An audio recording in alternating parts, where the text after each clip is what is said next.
أكبر. بسم الله الرحمن الرحيم. الحمد لله رب العالمين الرحمن الرحيم مالك يوم الدين إياك نعبد وإياك نستعين اهدنا الصراط المستقيم صراط الذين أنعمت عليهم غير المغضوب عليهم ولا الضالين آمين. O Allah, as I lie here wounded, my spirit broken, I hear in my head the judge's voice as he pronounces me guilty. The sentence I have to serve is in your words. The woman and the man guilty of adultery or fornication, flog each of them with 100 stripes. Let no compassion move you in their case, in a matter prescribed by Allah. If ye believe in Allah and the last day, and let a party of the believers witness their punishment.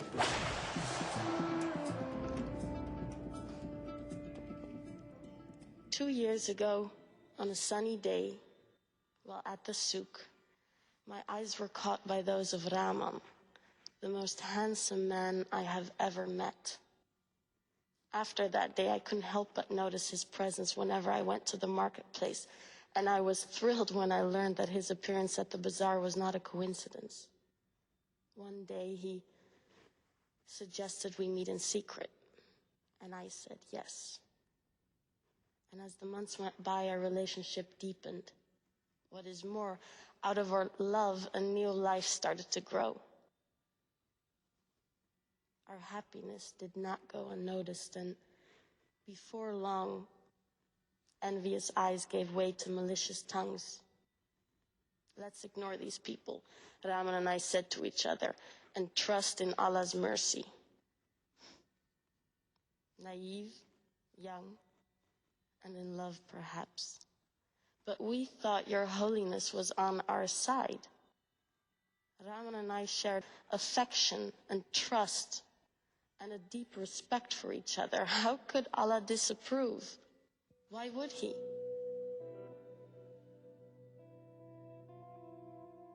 When I was 16, my father broke the news to me in the kitchen. You are going to marry Aziz, he said. He's from a virtuous family and will take good care of you. My wedding day was more of a celebration of my family than of mine.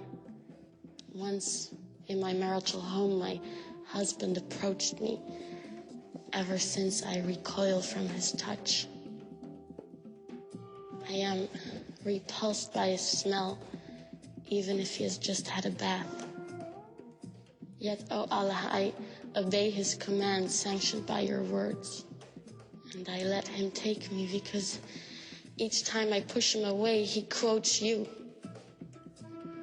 They ask thee concerning women's courses. Say, they are a hurt and a pollution. So keep away from women in their courses and do not approach them until they are clean.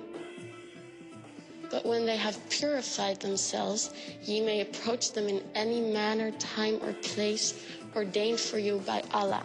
For Allah loves those who turn to him constantly. And he loves those who keep themselves pure and clean.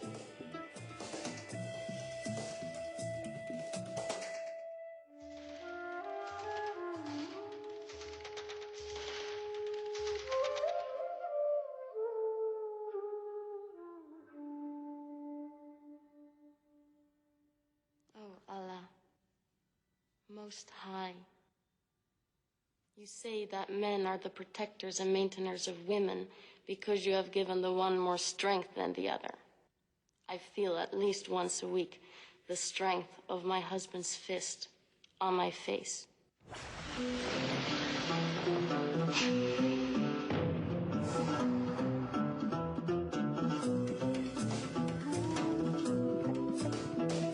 Oh Allah, Most High, life with my husband is hard to bear, but I submit my will to you. My husband supports me from his means, and therefore I am devotedly obedient and guard in my husband's absence what you would have me guard. But my husband, maintainer and protector, fears disloyalty and ill conduct on my part. He accuses me of being ungrateful to him. He always finds a reason to doubt my loyalty to him. And after a series of threats and warnings, he starts to beat me.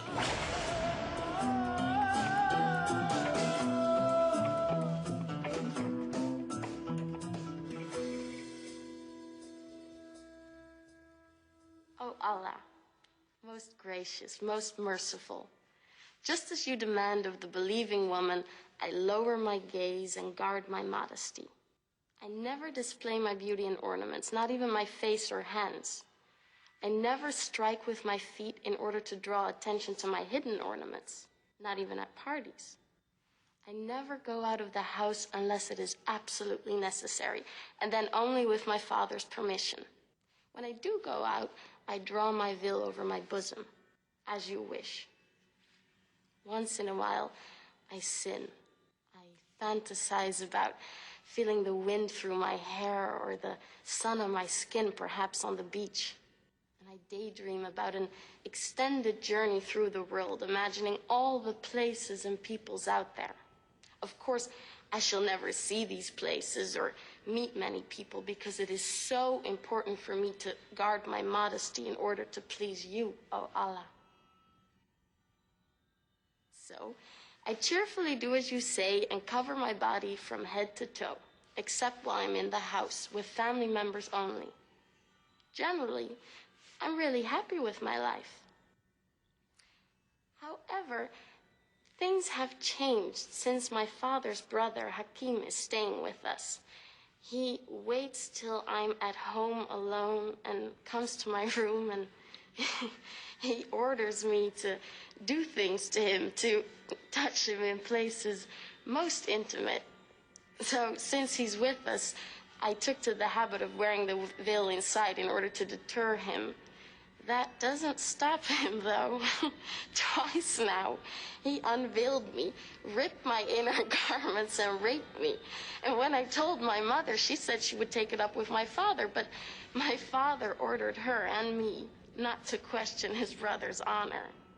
I experience pain each time my uncle comes to see me. I feel caged like an animal waiting for slaughter, and I'm filled with guilt and shame, and I feel abandoned, yet surrounded by family and friends. Oh, Allah. Hakim is gone now that he knows that I'm pregnant.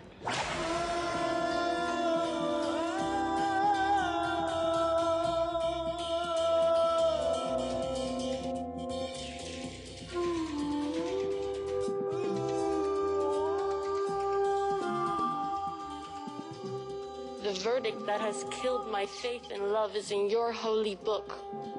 Faith in you, submission to you, feels like self-betrayal. Oh Allah, giver and taker of life, you admonish all who believe to turn towards you in order to attain bliss. I have done nothing my whole life but turn to you. And now that I pray for salvation under my veil, you remain silent, like the grave I long for.